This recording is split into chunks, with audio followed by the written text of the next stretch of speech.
아는 기자 시작합니다. 코로나 환자들이 방치되고 있습니다. 서상희 기자 짚어봅니다.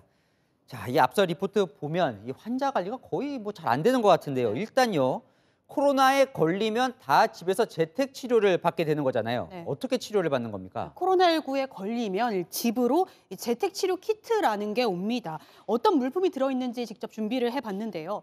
해열제와 체온계, 또 산소 포화도 측정기, 손 소독제를 받습니다.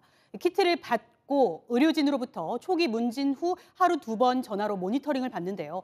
체온은 몇 도인지, 산소 포화도는 몇 %인지 확인하고 이상이 있다면 병원으로 옮겨져야 합니다. 앞서 보셨지만 일부에선 이 치료 키트도 제대로 안 오는 것 같은데요. 네. 이건 보건소 문제인가요? 물론 환자 관리는 구청이나 보건소 또 협력병원이 책임지고 하는 게 맞습니다. 하지만 현실에서는 여러 가지 문제가 있습니다.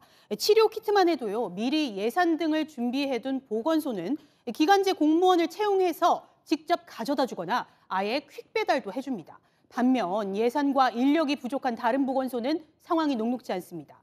구청 보건소 공무원들이 직접 배송할 수밖에 없는데 확진자 급증 상황에서 재택치료자 집집마다 돌다 보면 배송이 밤 11시가 돼서야 끝나기도 한다고 하소연합니다.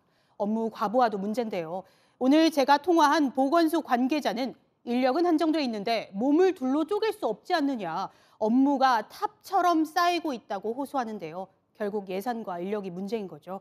그런데 오늘 김부겸 국무총리는 단체장이 직접 책임진다는 각오로 부족한 인력은 최대한 확충하라고 말했죠.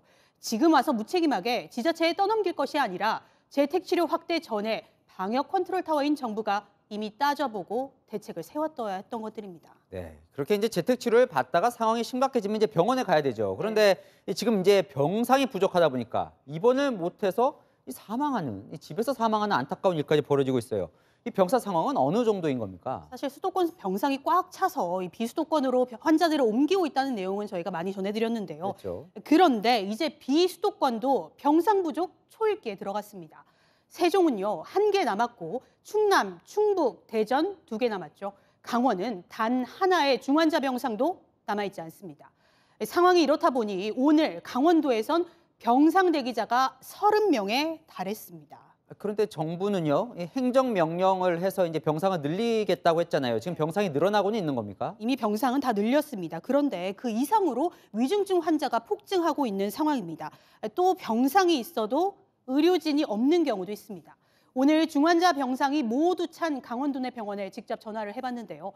한 대학병원에선 중환자는 경력이 많은 의료진이 필요한데 병상은 늘렸지만 의료진이 없다. 기존 인력으로 어떻게든 해야 한다며 도내 환자도 수용하기 벅찬 상황이라고 말했습니다. 참, 이제 오미크론까지 겹쳤는데요. 앞으로 어떻게 해야 됩니까? 상황이 녹록지 않습니다. 사망자 수는 11월 첫째 주 100명대에서 이달 초에는 300명대로 크게 늘었고 사망자 대부분이 60세 이상에서 나오고 있습니다.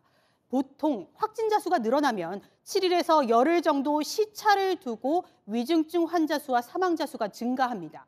현재 5,000명대 확진자가 나오는 상황에서 방역당국 역시 앞으로 위중증 환자가 증가가 예상된다고 밝혔는데요.